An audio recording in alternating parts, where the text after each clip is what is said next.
Bé, bona tarda a tothom. Moltes gràcies per assistir a aquestes jornades fantàstiques que organitza el Museu d'Història i jo li vull agrair molt especialment al Carles Mancho, el director de l'Institut de Recerca en Cultures Medievals de la UB, per haver-me convidat i també per ajudar a organitzar tot això. Jo em presento molt breument, jo no soc historiadora. Per tal cosa intentaré ser molt transparent perquè hem de deixar pas sempre a les persones que en saben en qualsevol disciplina.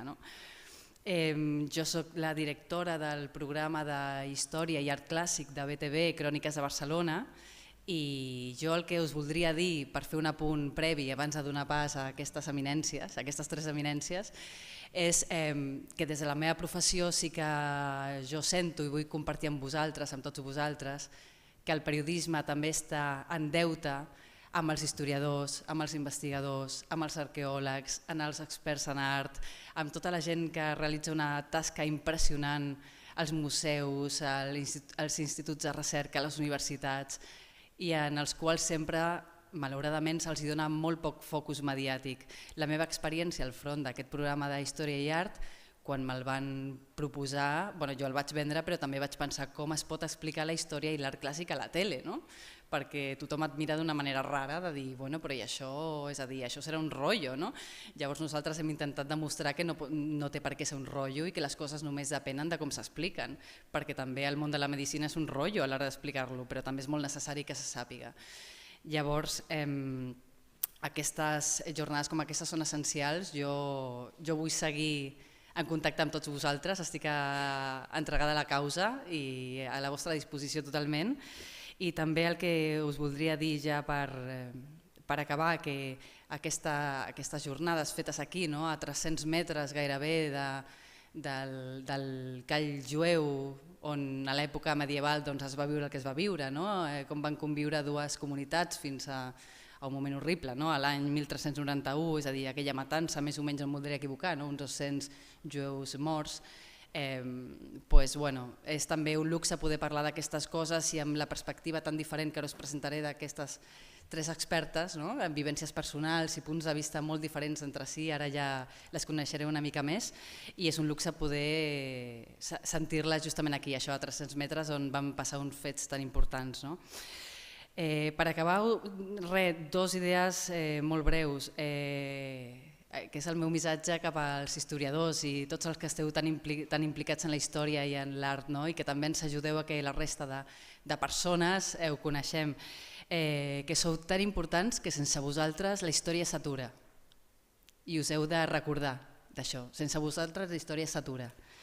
I a les persones que esteu aquí, que estimeu la història, que us agrada i que participeu venint aquí, venint a altres conferències, també sense vosaltres també la història s'aturaria, perquè animeu altres persones que estudien i a compartir els seus coneixements, amb la qual cosa de part meva us vull donar les gràcies als dos bàndols per el vostre interès i el vostre entusiasme.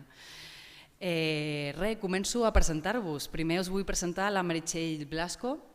En aquella cantonada és investigadora de l'Institut de Recerca de Cultures Medievals de la UB. Ella és doctora en Filologia Semítica, professora lectora del Departament de Filologia Semítica en la secció Hebreu-Arameu de la Facultat de Filologia. És membre del projecte Catalonia Hebraica 1, 2 i 3, així com del projecte, em fa pànic pronunciar-ho malament, Geniçà Italiana ed Europea de la Universitat de Bologna. És col·laboradora de la Institució Hispània Judaica de la Universitat Hebrea de Jerusalem i els seus àmbits de recerca és la recuperació, estudi i edició del patrimoni documental i en casos puntuals literari dels jueus medievals de l'àmbit lingüístic català i aragonès de l'antiga corona d'Aragó escrits en hebreu. També ha participat a congressos internacionals i com a publicacions més rellevants, us citaré només 3, però el seu currículum també, com de les altres dues convidades, està disponible a internet per tots vosaltres, que són llarguíssims, llavors esgotaríem tot el temps. Un d'ells és el manuscrito hebraico aljamiado de la Biblioteca Nacional de Catalunya, Fuentes para la Historia de los Judíos de la Corona de Aragón y el manuscrito hebraico catalán de Farmacopea Medieval. Si voleu, les presento les tres perquè després, quan comencem aquí en matèria, ja veureu les diferències que hi ha. La Dahlia Levinson és hebrea, al mig, hebrea, jueva, israelita, israeliana. Nascuda a Tel Aviv, a Israel, l'any 1948, té una història personal fascinant que jo espero que també ens expliqui una mica. De pares romanesos que van sobreviure a l'Holocaust, va arribar a Barcelona amb els seus pares i el seu germà al desembre de l'any 1957 i des de llavors la seva família és membre de la comunitat israelita de Barcelona. Està casada, té 2 fills, té 4 nets, ha exercit com a advocada al llarg de 27 anys a l'especialitat de comerç exterior i contractació internacional, és expresidenta de la comunitat israelita de Barcelona, també és exsecretària general de la Federació de Comunitats Judíes d'Espanya i és membre també de les executives del World Jewish Congress i del European Jewish Congress. M'encantarà escoltar-te. I, per últim, i no menys important, la Mireia Comas, que és doctora. Ja veureu la diferència de perfils entre elles i quedarà molt clar que les tres parlaran de coses diferents, perquè sortim d'aquí amb una idea molt general i del tema. La Mireia Comas és doctora en Història Medieval per la UB, és professora associada del Departament d'Història Medieval, Paleografia i Diplomàtica de la UB també. Com a línies d'investigació destaquen al seu currículum coses tan curioses i interessants com la viudetat femenina i la recuperació, preservació, organització i estudi d'arxius patrimonials. M'hauràs d'explicar això de la viudetat femenina. Com a publicacions destacades, a mi m'ha cridat especialment l'atenció les titulades Una droguera barcelonina del segle XV, Isabel, vídua de Genís Solsona, y Vivir y sobrevivir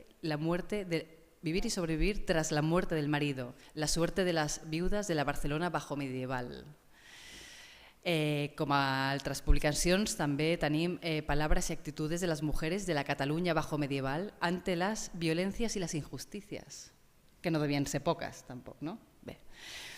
També és investigadora del grup de recerca d'estudis medievals d'art, història, paleografia i arqueologia de l'Institut de Cultures Medievals de la UB i ha rebut el Premi Agustí Duran i Sant Pere d'Història de Barcelona 2012 per la tesi doctoral Les dones soles a la Baixa Edat Mitjana, una lectura sobre la viudetat. Per últim, només dir-vos que també és sòcia numerària de la Sociedad Española de Estudios Medievales i sòcia numerària de la Sociedad Española de Ciencias y Técnicas Historiográficas. Com ja veieu, punts de vista molt diferents, especialitat en dones cristianes, en el seu dia a dia, els seus costums. Tenim a representant de la comunitat israeliana amb una vida que ja, a banda del currículum que porta a sobre. I jo donaria pas a la Meritxell per començar amb la seva exposició. Més o menys us demano uns 7 minuts aproximadament d'exposició del tema. Després obrim a taula rodona també un terç del temps i acabaríem, si us sembla bé, amb un col·loqui amb totes les preguntes i dubtes que tingueu. Així que, Meritxell, endavant. Què vols que t'expliqui? El que no expliquis tu pensa que després ho hauràs de respondre, així que tu mateixa. Sobre les dones medievals jueves? Sí. Perfecte. Les dones medievals tenim, sobretot, és el que ha quedat molt palès aquests dies, que no tenim testimonis directes. I tots els testimonis que tenim sobre dones són testimonis indirectes, o bé per qüestions legals o inclús per les qüestions dels responses rabínics, les preguntes i respostes, la jurisprudència. Aquests testimonis ens donen pinzellades de com estaria la situació, com era el dia a dia de la dona i quina era la seva situació legal, lògicament dins de la llei jueva, dins de l'Halahà.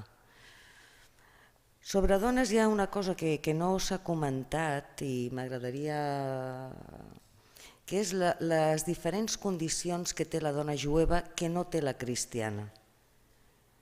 La dona jueva pot ser soltera, casada, com la cristiana, vídua, però hi ha 2 supòsits que no contempla, que no es donen dins del món cristià, que és el de la dona agonà, la dona anclada, i el de la dona fatal.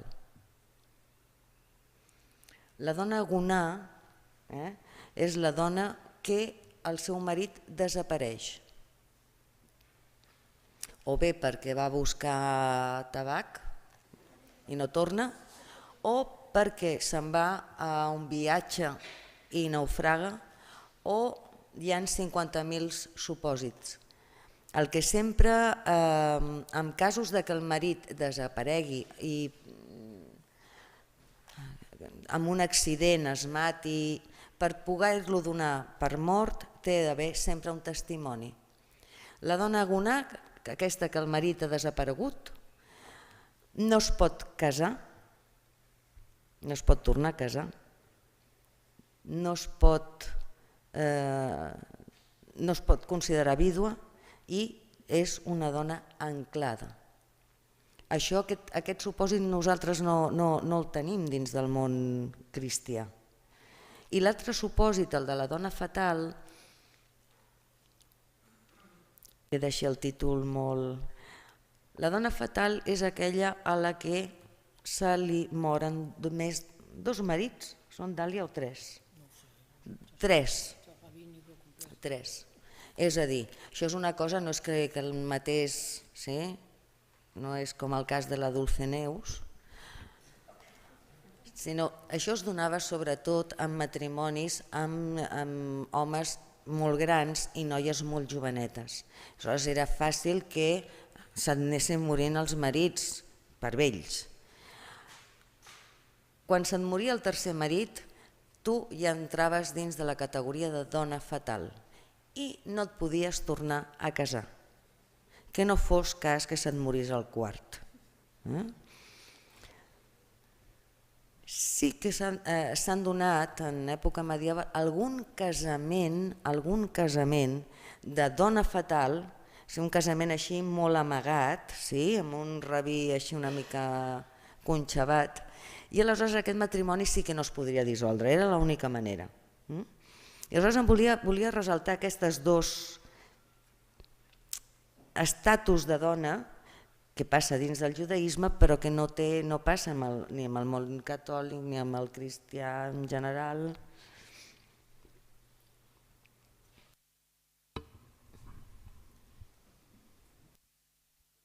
Que poc que han canviat, no? Molt bé, serà molt interessant sobretot veure la contraposició entre les dones, les cristianes i les jueves. Endavant, Dàlia.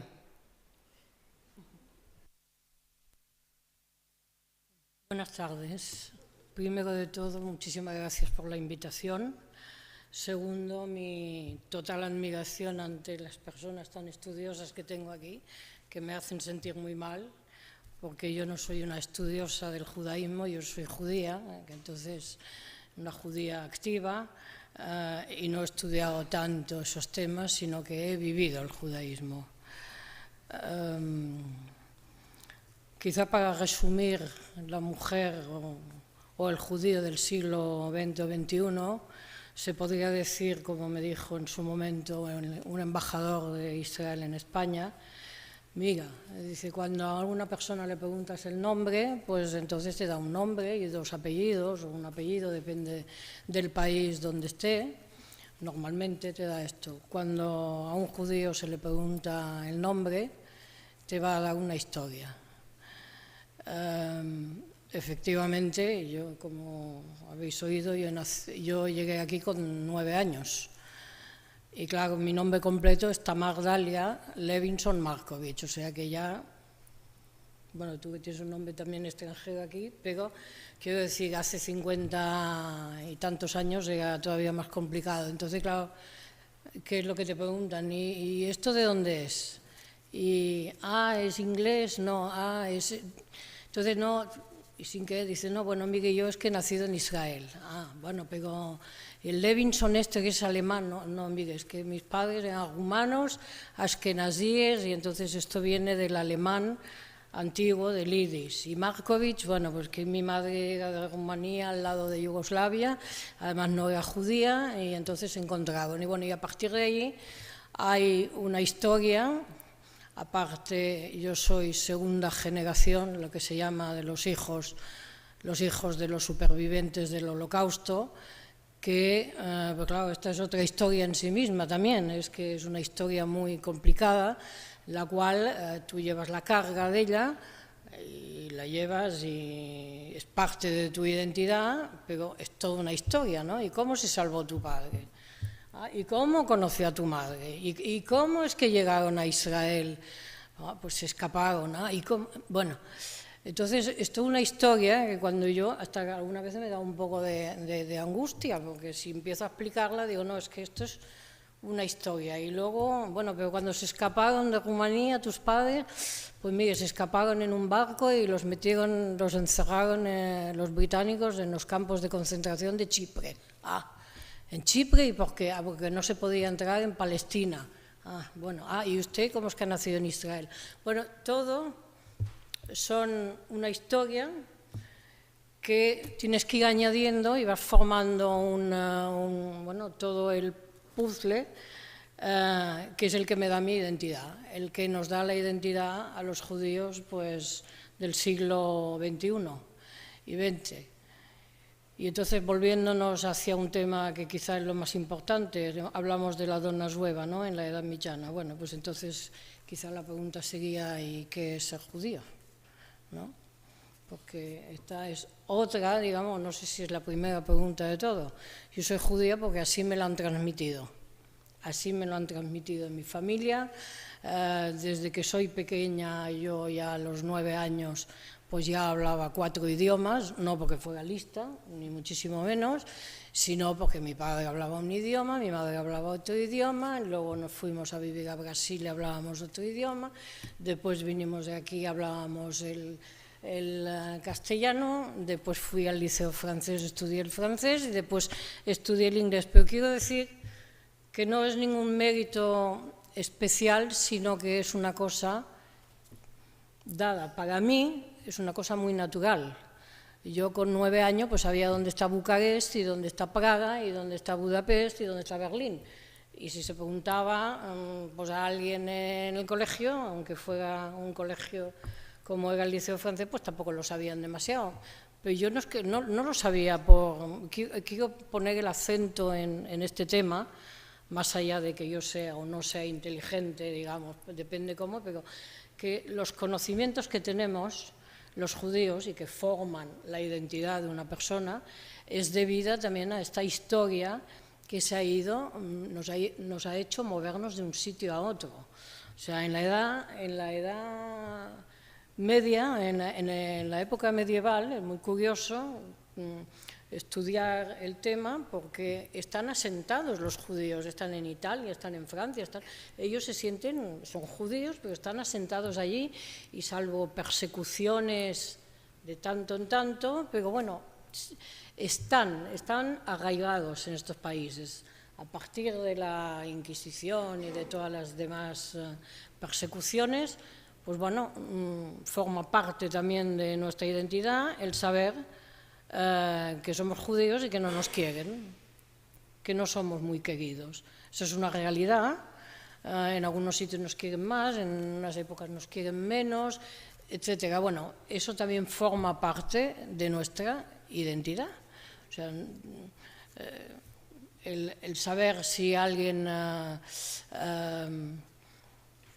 por lo que te va a decir, por las preguntas que te va a hacer, pues entonces ya sabes por dónde va y tú vas aprendiendo también a defenderte o a mantener una distancia, pero básicamente, y doy un salto muy grande y paso la palabra, porque desde la Edad Media hasta hoy en día y tras tantas persecuciones, ¿qué es lo que nos ha conservado? Digamos, yo celebro la Agadá en mi casa exactamente como lo que habéis visto, bueno, exactamente no, porque quizá no me ponga los trajes que hemos visto, pero la base y el ritual es exactamente el mismo. es exactamente el mismo. Y yo, solo para una pincelada, en el momento en que la mesa está ya puesta, ¿no? Ya todo está preparado, en que no me tengo de pie porque estoy agotadísima, como cualquier señora cuando prepara la Navidad o San Esteban, exactamente igual.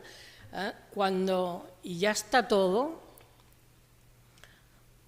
llevo 40 años casada, con lo cual yo he transmitido eso a mis hijos y mi hija pues lo transmitirá. Para mí, el momento más importante de todo eso es cuando mi marido bendice, empiezan las primeras bendiciones. ¿Y qué significa esto? Significa que de golpe los veo todos reunidos, gracias a mi marido y gracias a mí, evidentemente, cada uno ha hecho su papel, y que el niño más pequeño de la mesa va a empezar a preguntar las 4 preguntas, que siempre será alguien familiar, uno de la familia, ¿no? Yo pues tengo la dicha de que ya han empezado mis nietos, que ya pueden hablar y explicarlo. Entonces, esto, en una pincelada para mí, es lo que me retrotrae a que soy hebrea, a que soy israelita. Primero fueron los hebreos, después los llamaron israelitas, después nos llamaron judíos, y además soy israelí, porque nací en Israel y tengo la nacionalidad israelí. Y eso quiere decir que estoy transmitiendo lo que yo recibí, o lo que la mujer medieval recibió, y que recibió de antes, y que todos hemos recibido y lo estamos transmitiendo. Y que transmitimos valores muy positivos, de los cuales quizás se pueda hablar después.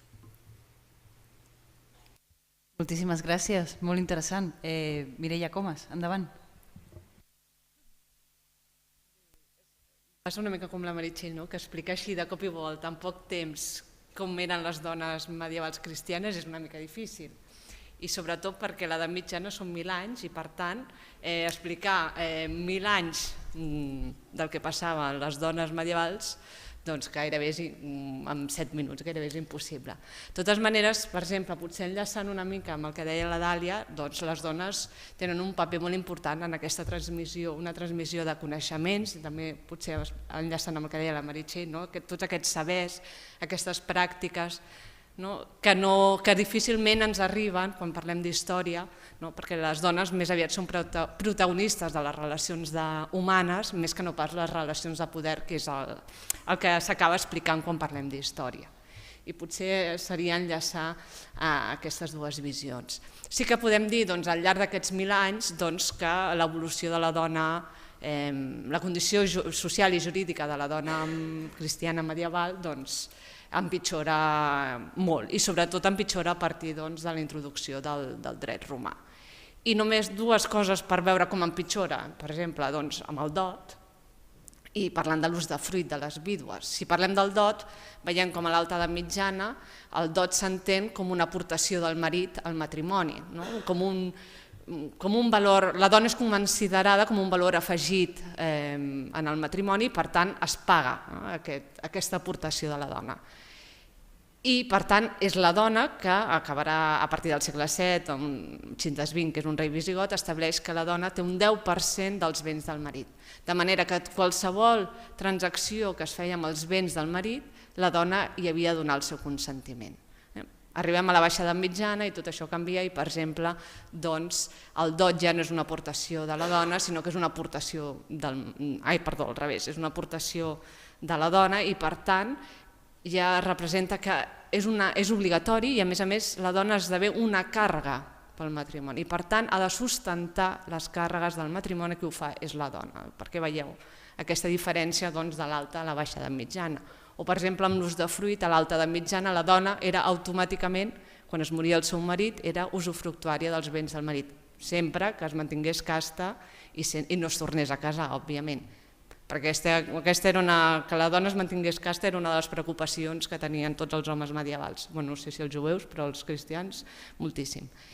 I per tant, això canvia també a partir de la introducció del dret romà, doncs la situació de l'ús de fruit canvia. És només durant l'any de plor, després de la mort del marit, un any després de la mort del marit, i a més, si ho deixa el marit en el seu testament, sí que passa a ser usufructuària. clar, aquesta situació canvia totalment i per tant no és el mateix parlar de les dones medievals que les dones baix medievals. Però sí que veiem, per exemple, una de les característiques de totes les dones medievals cristianes és, o suposo que les jueves també, és que filaven, totes les dones filaven. I siguessin les més pobres de les més riques, una de les seves ocupacions era filar. I fins i tot tenim prohibicions del Consell de la Ciutat que diu que prohibeixen finalment que les dones vagin amb el fus pel carrer, perquè imagineu-vos totes les dones amb el fus, amb la criatura aquí, doncs per evitar que traiessin l'ull a qualsevol persona que passés pel carrer, perquè imagineu-vos, no només les dones que circulaven pel carrer, sinó també les paradetes de tots els venedors que paraven tot, vivien al carrer, òbviament, i per tant, doncs, filar. Però com que volien que les dones estiguessin ocupades, doncs una de les ocupacions era precisament filar. No sé si... Perfecte. Ui. Gràcies. Tampoc quedava malament de l'altra manera. Moltíssimes gràcies a les tres. A mi m'encantaria fer-vos el desafiament, especialment a la Mireia i a la Meritxell, Dàlia, després t'atacaré a tu, que ens expliquéssiu les dues com era el dia a dia d'una dona jueva i cristiana a l'època medieval. Podeu seleccionar, evidentment, dintre dels 1000 anys, el que considereu més interessant per establir les diferències en el seu dia a dia, ritual, costums, si hi havia alguna hora o no per filar, en aquest cas que explicaves, és a dir, la cuina, si ens les podeu comparar?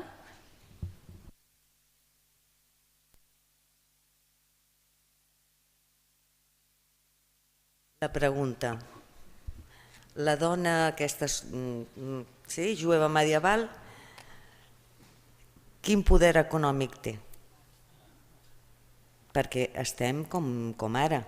No té res a veure la vida, ja sigui de dona cristiana, jueva, musulmana o d'una persona, d'una dona rica a una dona no rica. Això, per exemple, afecta una dona jueva rica, tenir els seus servents, els esclaus, cert? Que, per exemple, amb la gada de Sarajevo, el senyor aquell que està... no filava, vull dir, tenia una vida com molt regalada. Sí que amb el tema de costums seguiria tots els costums i les festivitats jueves, però clar, una dona d'artesà, la cosa ja baixava de nivell, però una persona molt pobra, una vídua sense recursos, aleshores ja és que són, fixa't, no hi ha un estàndard, cada dona era un món, no sé si m'explico, jo ho veig així, amb uns costums diferents, amb uns... Si puedo añadir, todas las costumbres que venían marcadas por los ciclos de las fiestas y sobre todo, y más allá del ciclo, por el Shabbat, por preparar el Shabbat. Y preparar el Shabbat, desde la más pobre hasta la más rica, era como una meta a llegar. Porque el Shabbat significa mucho, ¿no? Es el descanso, pero además también significa el poder comer un poco mejor, cuando no se comía durante toda la semana para los pobres, pues comer. O sea que el Shabbat es muy, muy, muy importante y mantiene además una cohesión alrededor primero de la familia y de sentirse un poco mejor. Eso en cuanto al, bueno, diría yo que al día a día, que hoy en día ya es un poco distinto. Però bueno. És totalment veritat, és veritat. El que passa que jo el que vull dir que no podem fer un estàndard. No té res a veure la vida d'una senyora benestant, jo ho veig així. I Mireia, en el cas de les dones cristianes? Tampoc no varia gaire, això, és la realitat. L'únic que el cicle, el calendari és diferent, llavors, clar, llavors la situació canvia i llavors, per exemple, els dejunis s'ha d'anar a comprar peix perquè gairebé la meitat de l'any estava prohibida la carn i per tant havien de comprar peix i anar al mercat i treballar, totes treballaven, òbviament, les que havien de treballar per viure i les que no, doncs, vivien. Però també treballaven perquè tenim dones nobles que tenen negocis de filar, de teixir, i per tant també es dediquen, tenen les seves rendes, però tenen negocis també de teixir, de filar. Vull dir que ser noble no vol dir tampoc no treballar, perquè una obsessió també dels moralistes és que les dones no estiguessin mai ocioses. Per als nois i pels homes tenien un programa d'activitat totalment complet, però per a les dones al contrari. I, per exemple, una de les coses que criticaven molt els moralistes és que les dones no siguin finestreres, és a dir, que no passin tot el dia mirant per la finestra. En canvi tenim retaules moltíssims on veus totes les dones allà abocades al carrer mirant el que hi passava, perquè es vivia al carrer. Encara ho fem ara, però no tant com abans. En el cas de Barcelona concretament, a veure si es pot ubicar en el mapa d'alguna manera, existia la relació entre les dones jueves i les dones cristianes o no? O eren uns compartiments separats que mai arribaven a tocar-se?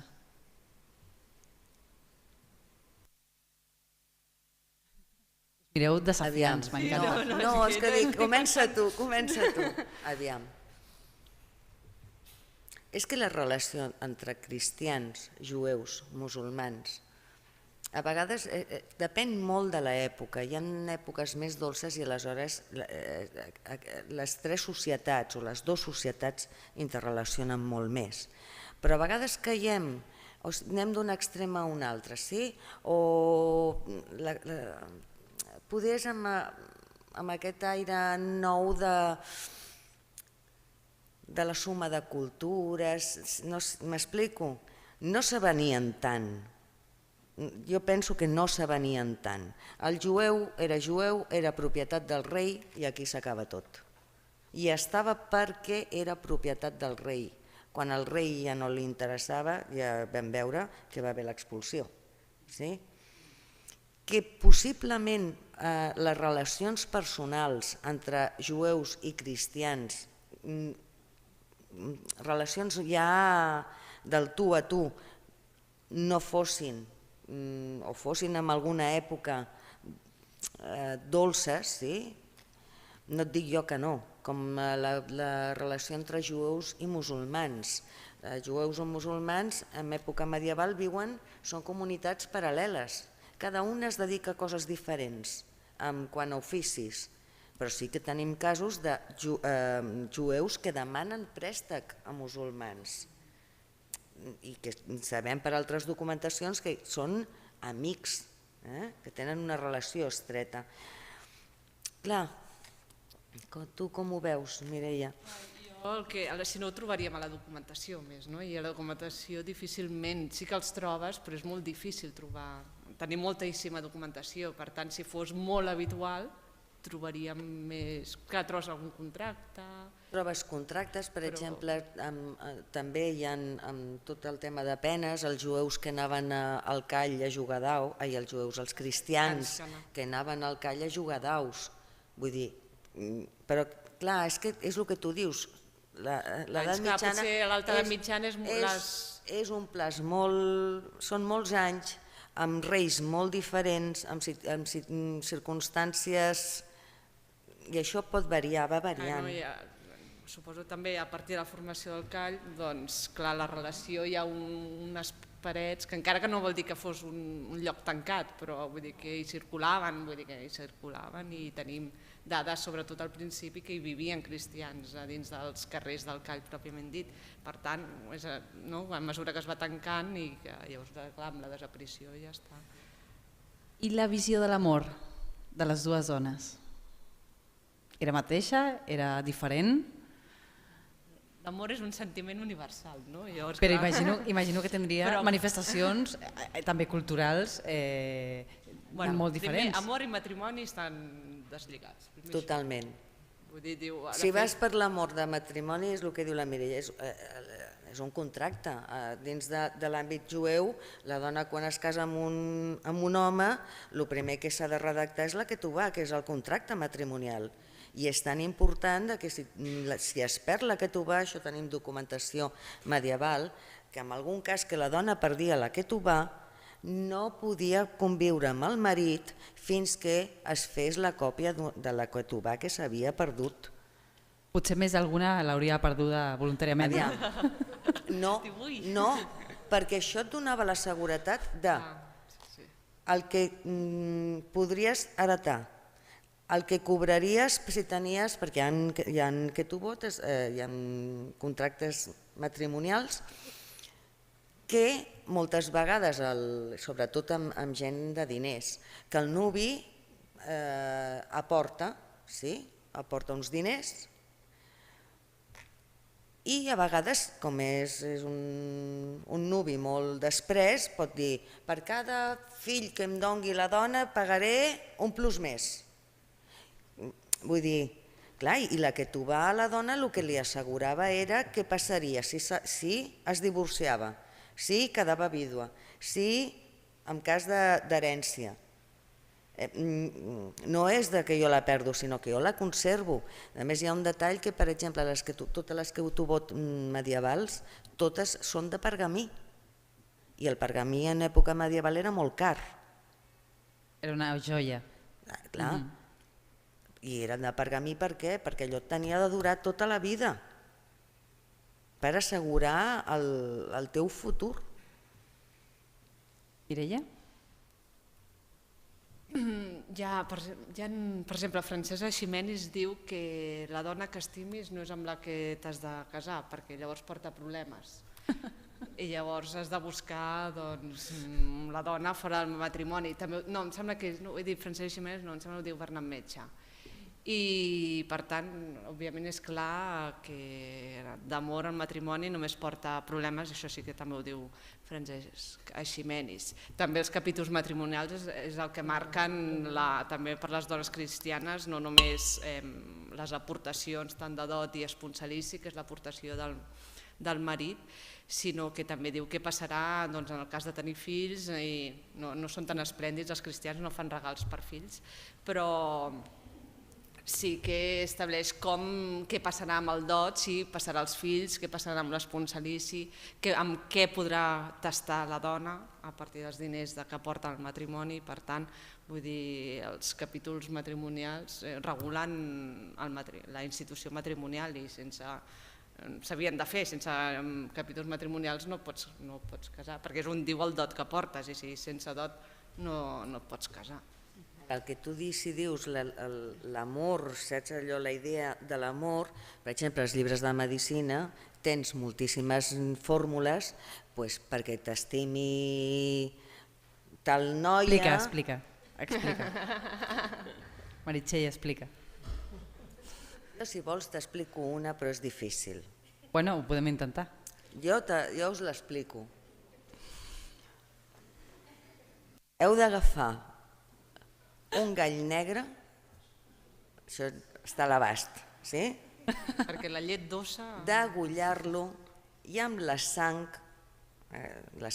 has d'escriure amb una fulla de ruda, que la fulla de ruda sabeu que és molt petitona, o sigui, us deixareu els ulls, el nom de la que vols conquerir o del que vols conquerir.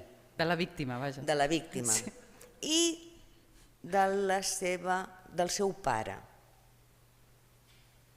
Això és més difícil. Bueno, t'has de guanyar el sogre, no? També? Va en el mateix pack. Perquè és el que firma els capítols. És una de tantes. El que et vull dir és que jo penso que de sentiments i d'anhels estem igual que fa molts anys. Tot i que les institucions, ara per exemple el matrimoni l'enfoquem més en casar-te amb una persona que estimes i en aquella època no, però... Canviar l'administració o la manera amb la qual es plasma aquest acord, segons l'època, segons la pròpia cultura, però el sentiment és més o menys el mateix, la manera de sentir-ho. Una dona casada, hauria alguna que li faria el salt al marit, no? Com ara. Però per una dona casada fidel no passaria pel cap el matrimoni com a amor romàntic. Igual del roce hace el cariño i al final de tenir convivència amb aquell senyor, una de dos, o te l'acabes estimant o l'acabes matant.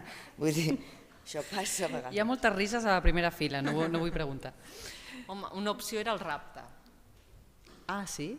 Sí, és a dir, que si tu si hi havia una relació amorosa entre un jove entre dos joves, entre un noi i una noia, doncs el que podia fer és raptar el noi, raptar la noia, casar-se davant d'un eclesiàstic, perquè si l'Església entén el matrimoni, si hi ha consentiment és vàlid, i després retornar la noia, consumar, òbviament, perquè si no, no hi ha matrimoni, i després retornar la noia, i després que sigui el que Déu vulgui. Molt bé, jo voldria preguntar-te, Dàlia, evidentment ja que gràcies a que et tenim i amb la teva experiència, és molt interessant el que has comentat al començament sobre aquesta cosa que teniu els jueus a no ser de ninguna part, no? I que sempre, és el que tu dius, tens probablement, pel que ens has explicat, tens la targeta de presentació més llarga que he vist mai, no? És a dir, que com a partir del teu nom et comencen a preguntar i preguntar això, no vull veure la teva targeta de presentació. M'agradaria saber com forja el caràcter, el tarannà, aquesta cosa de culturalment no ser de ninguna part.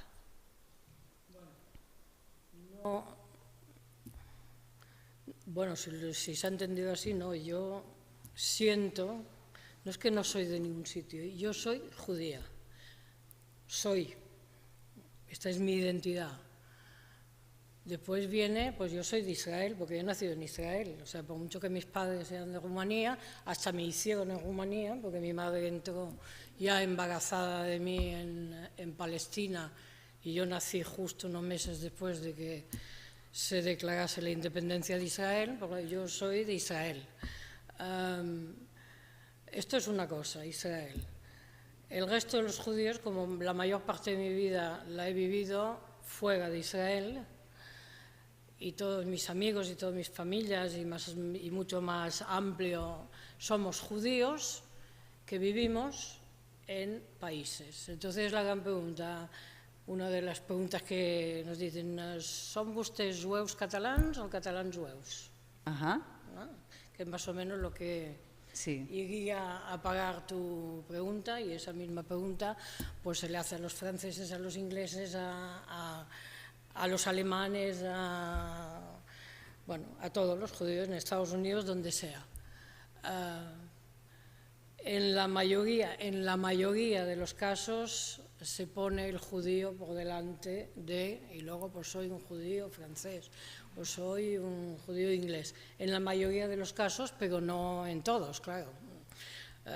Yo puedo explicar todo eso en la medida, porque una cosa es lo mío particular lo tengo muy claro. Recuerdo que esa pregunta se la hice yo un día a bocajarro a mi hija, que ha nacido aquí, su padre ha nacido aquí, los abuelos que aunque nacieron aquí, eran de Polonia, o sea que ella casi tercera generación aquí, pero yo a bocajarro se lo pregunté, no así, bueno, vamos a estudiar el tema, ¿no? Y lo mismo hice con mi hijo. Bueno, mi hija me contestó, pues yo soy judía de Barcelona. Ajá. De Barcelona, O sea, no me dijo ni española ni catalana, de Barcelona. Pero això també és simptomàtic. Claro, por eso te estoy explicando. Exacto, eso es lo que estoy explicando, cada uno como lo vive. Le pregunto a mi hijo, o al revés, mira, voy con mi hijo, vamos a coger un té, y entonces justo, oye, vamos a tomar un café. Sí, hablamos el castellano, porque cuando yo llegué a este país se hablaba el castellano, nada más que por eso. Entonces hablamos castellano nosotros. Entro en el bar, pido un café con leche y escucho que alguien entra, pósime un café de millet, no sé qué. Y entonces yo me sorprendo y me giro, ¿dónde está mi hijo? Porque no pude entender, no pude entender. La idea es que mi hijo venía detrás y que iba a pedir algo. Claro, como escuché por un café amb llet, pues digo, ¿dónde se ha ido mi hijo? Y me traiga mi hijo. Bueno, ¿por qué? Porque el meu fill és un jueu català. ¿Ves? Entonces, cada uno tenemos la idea de que somos íntimamente judíos, pero pertenecemos... Però la terra no és la primera cosa que dieu. No. Clar, aquí està la gran diferència, sinó el que sou i després la terra a la qual heu aterrat d'alguna manera. O sea, vamos a lo común, a lo común a todos, pues es esto. Y entonces, otra de las características quizá en la actualidad, yo como judía del siglo finales del XXI, ¿no? Pues yo he sido una profesional liberal de aquí, he estudiado en la universidad aquí, no he tenido ningún problema, he ejercido la abogacía durante 29 años sin ningún problema, exceptuando el tema de que el nombre, pero tampoco tanto, puesto que me dedicaba al derecho internacional, con lo cual mis clientes eran extranjeros, lo cual nos ahorraba un poco toda de dónde eres. Pero lo básico es que nosotros judíos queremos integrarnos, tanto que se habla hoy en día de la emigración y todo eso, integrarnos en la sociedad en la que estamos, pero no asimilarnos. Y hay una gran diferencia. Yo no me quiero asimilar, yo no quiero ser como los cristianos, entonces haré esto, o como, yo qué sé, o como los españoles que hagan lo otro. No, yo me quiero integrar en la sociedad y haré lo que se hace. Y si voy a un entierro cristiano, pues haré lo que se hace en el entierro cristiano. No diré, pues yo ahora no voy a mirar al muerto porque los judíos no podemos ver a un muerto. Bueno, pues si aquí es la costumbre, lo haré. Bueno, haré todo lo que se haga integrándome en la sociedad y comportándome como... Pero en lo íntimo, en mi ser, yo voy a ser judía. Y esa es la gran diferencia entre asimilarse e integrarse.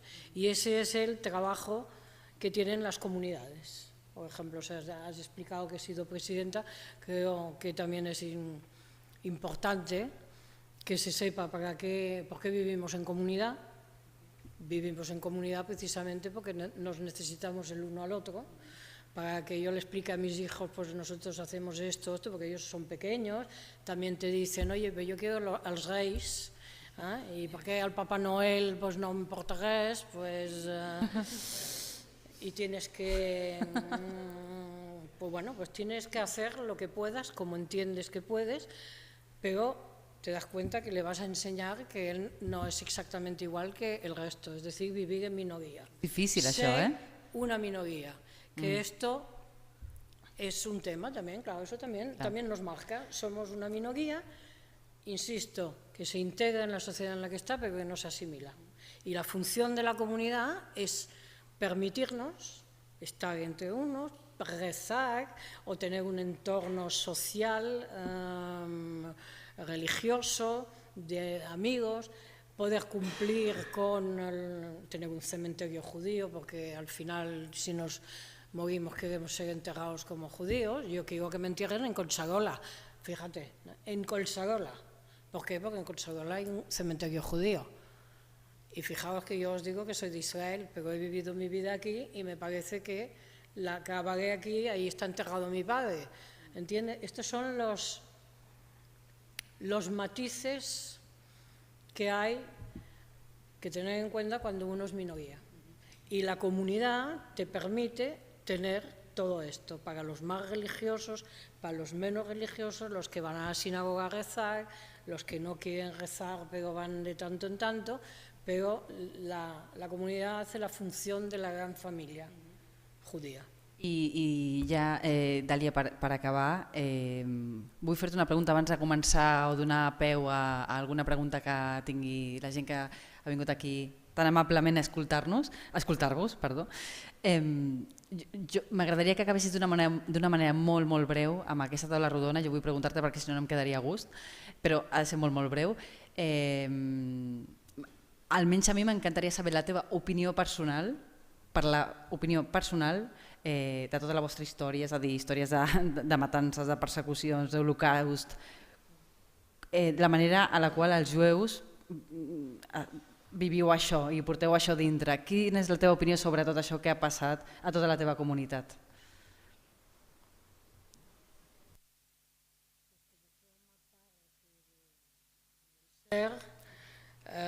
Algunas veces te rebelas, otras veces te duele, otras veces dices, bueno, es lo que hay, no sé, todas estas cosas quizá han permitido mantenernos.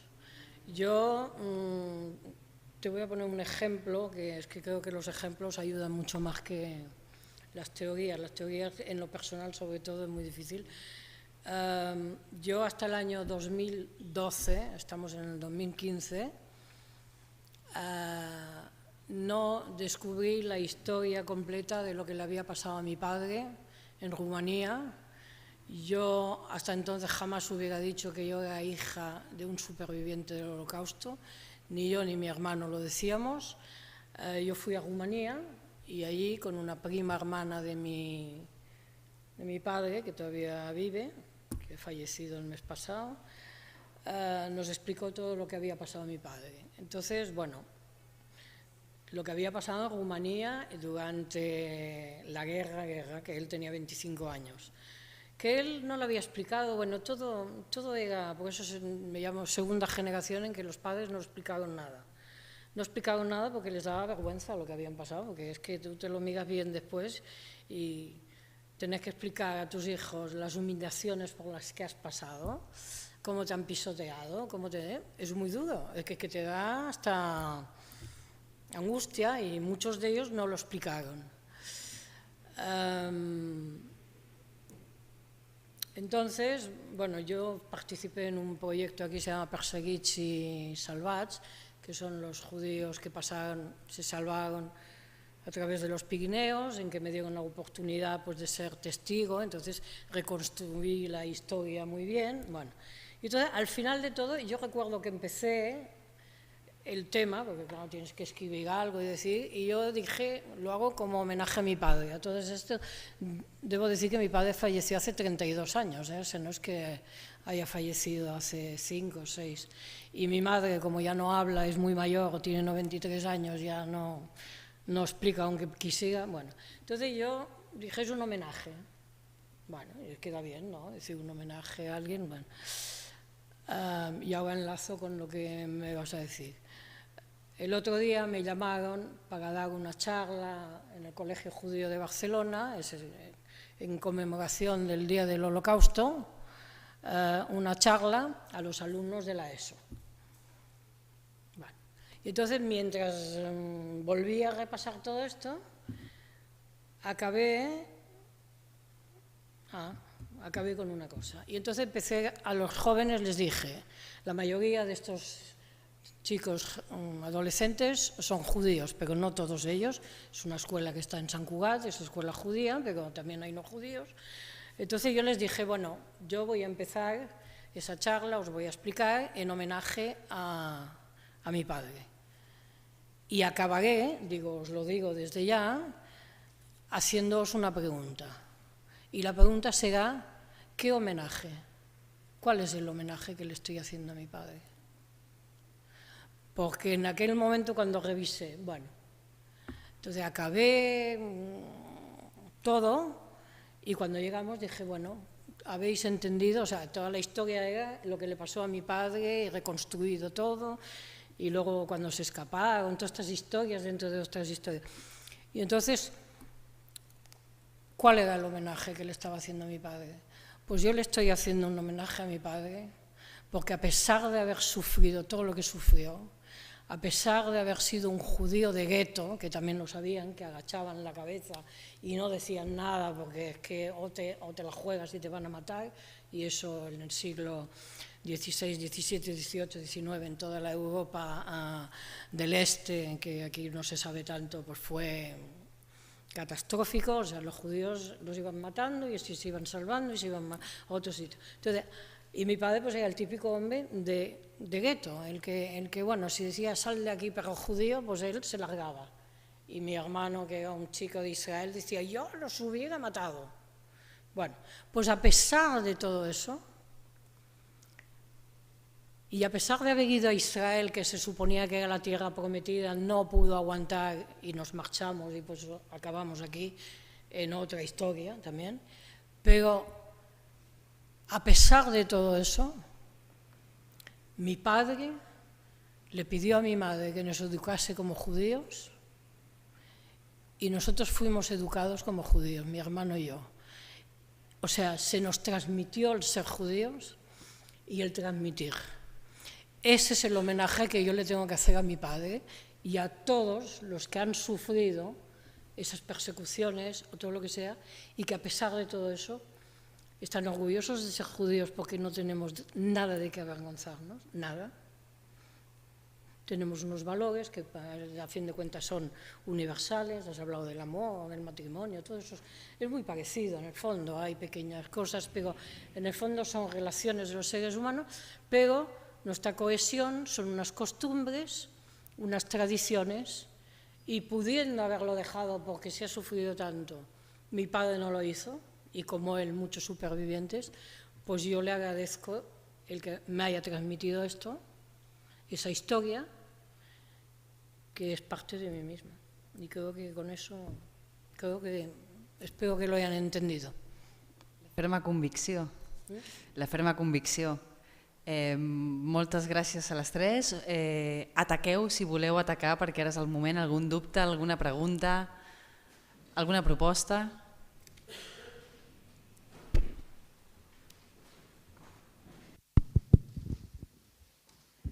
Molt bé. Gràcies a les tres per aquest debat tan interessant que m'ha fet quedar-me clava d'aquí malgrat la temperatura. I bé, un parell de qüestions. Deia molt bé la doctora Comas que la història medieval no parla de la dona, que la dona hi ocupa un paper marginal, perquè del que parlen els textos històrics és de les relacions de poder entre els homes.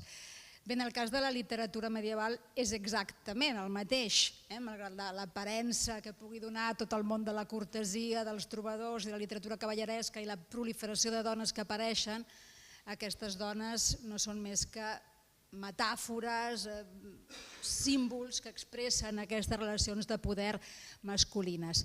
I jo el que em preguntava, des del meu desconeixement del tema, és com és la representació de la dona, l'imaginari femení, ja no en l'àmbit dels documents històrics que ens han arribat, sinó en l'àmbit de les representacions literàries medievals. Com és la representació medieval de la dona jueva? És la pregunta que li adreçaria a la Meritxell Blasco. I bé, quan a la senyora Levinson m'ha interessat molt i m'ha frapat el seu discurs, m'ha agradat molt com ha començat responent a la pregunta què vol dir ser jueu, i el que li voldria preguntar és si la pregunta hagués estat què vol dir ser dona jueva, si hagués canviat la resposta i en quin sentit.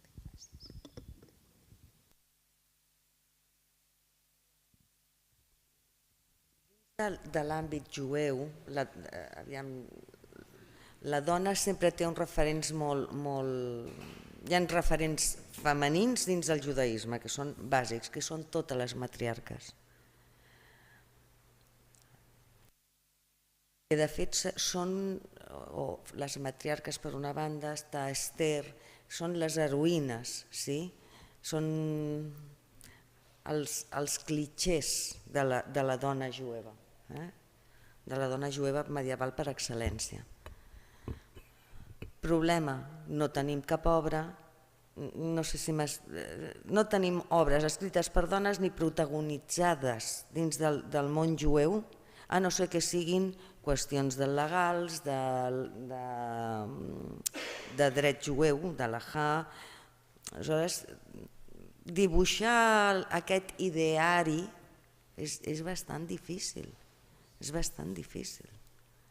Poder alguna poesia. Però ja et dic, l'ideari del màxim de com ha de ser una dona jueva hi ha en aquests... Ja tenim totes les matriarques i després tenim figures com la reina Esther, etc.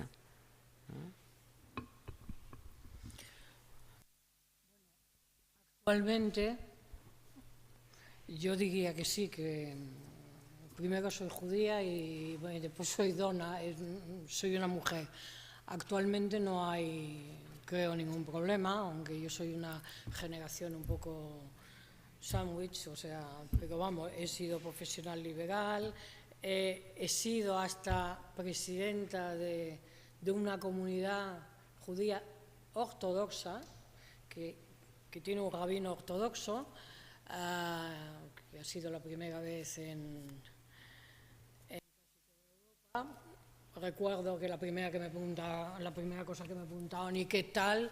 ¿Cómo se siente por ser la primera presidenta, bueno, mujer presidenta de una comunidad judía? Digo, pues Miguel, yo espero digo, no siento nada especial, digo, espero que se acuerden ustedes de mí por lo que yo vaya a hacer y no porque soy una mujer. Tuve que transaccionar con un rabino religioso ortodoxo para unos temas determinados en la comunidad ortodoxa, cosa que no me pasaría si fuera una comunidad judía reformista o en el ámbito religioso. Hay varios movimientos hoy en día que son los movimientos reformistas y conservadores, en el cual el papel de la mujer, pues hay hasta mujeres rabinas. En mi comunidad las mujeres nos sentamos arriba y los hombres abajo, y a mí, si quieren que les diga la verdad, no me divertía mucho estar arriba y viendo a todos los hombres, siendo además, como era presidente, que sabía, pues tenía que saber muchísimas otras cosas, y en cambio tuve que transaccionar con el rabino, porque el día de Año Nuevo judío es costumbre en todas las comunidades judías del mundo que el presidente de la comunidad dé un discurso en la sinagoga. Y claro, y entonces yo voy con el rabino, un señor mayor, maravilloso, encantador, que sea, y le digo, bueno, señor rabino, ¿qué hacemos en Año Nuevo?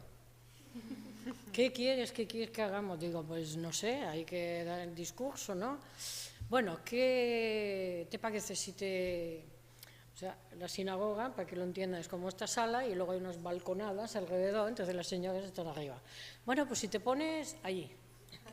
Digo, hombre, señor rabino, allí, pues todos los que estén aquí abajo, los señores de aquí, no oigan, además no tenemos micrófono porque está prohibido el micrófono para los ortodoxos. Bueno, entonces me iba, bueno, pues entonces aquí arriba en la balconada, pero en el centro. Digo, bueno, no, bueno, y entonces me iba ya bajando, pero interesante, esa es la transacción, ¿no? Entonces hay una balconada en medio, que en unos años, no sé cómo se consiguió, encontraron un lugar en la sinagoga grande, que es una medio balconada en medio de los dos pisos. Bueno, pues allí, digo, oiga, todas las señoras no se van a enterar de nada tampoco. Y entonces me dice, bueno, ¿y tú dónde quieres? Luego al final me dijo en la puerta de entrada de la sinagoga grande. Digo, señor rabino, digo, bueno, ¿y tú dónde quieres? Bueno, pero el hombre esto es un juego, no es para enfadarse, sino que era un de esto. Yo sí que era más ejecutiva y él un poco más lento. ¿Y tú dónde quieres? Digo, hombre, yo, señor rabino, para que me oigan todos tengo que estar al lado de donde está usted. Pero... Digo, Miguel, ¿le puedo dar Digo, yo le voy a dar un ejemplo, a ver qué le parece a usted. Y usted sabe que Golda Meir, que fue primera ministra de Israel, que para mí fue una heroína toda mi vida, porque representaba todo lo que yo siento, ¿no? Además por Israel y todo, pues habló en la gran sinagoga de Moscú. Y este señor ni lo sabía, porque el rabino de sefardí no creo que lo supiera demasiado bien. Sí, digo, porque además, me acabo, digo, mire, porque yo tenía ese cuadro, no sé por qué se me vino, que es verdad, que ella habló allí, en el año 57. Y entonces le dije, Miguel, yo como me conozco la liturgia judía, porque me gusta también, yo pensé que ya que vamos a leer y me gusta la liturgia, y yo sé hebreo, pues entonces me la aprendí y sé cuándo hay que pagar, bueno, como en cualquier liturgia, ¿no? Cuando se dice el Padre Nuestro, cuando te... Entonces yo le dije, bueno, pues, ¿qué le parece si entre esta y esta, que se han acabado las oraciones y necesitamos un tiempo para la siguiente, este lugar, que en hebreo se dice Bet a Knesset, Bet es casa y Knesset es reunión, si han oído ustedes hablar en Israel de la Knesset, es el Parlamento, digo, pues esto es un Bet a Knesset, es el lugar del Parlamento. Entonces, si usted en ese momento, yo me espero afuera, no se preocupe, y entonces me llama, usted me llama, bueno, tengo que decir que a mí me pareció de un ridículo, yo era presidenta de la comunidad, pegando en la puerta como una tonta ahí, pasaban los señores, entraban, claro, me saludaban, todo, bueno, y entonces, sí, y yo di el discurso allí, y además lo más curioso de todo fue que aplaudieron, porque no se suele aplaudir, y aplaudió todo el mundo. Entonces, quiero decir que se puede ir avanzando, pues bueno, ya siendo mujer también, quiero decir que no he encontrado que haya, puede que haya habido algún problema, pero con los religiosos, por otra cosa, porque claro, había unos señores que les pareció, cuando el rabino dijo, señores, la señora tal, presidenta de la comunidad, pues hubo un murmullo de la parte más recalcitrante de la comunidad, y entonces el rabino dijo, porque yo también le había dicho, usted que se va a Israel ahora, ¿por qué no habla usted con el gran rabino de Israel? Que lo conoce y es familiar además de mi marido. Y entonces él dijo con voz alta, con el permiso del gran rabino de Israel. Y claro, se quedaron todos callados. Esos son pequeños trucos. Un gran missatge. Pero quiero decir que me siento... Claro, estoy orgullosa de ser mujer, claro, por supuesto. Gran missatge. Gràcies. Alguna cosa més? Algú vol saber on aconseguir galls de color negre? I preguntar-li a la Meritxell?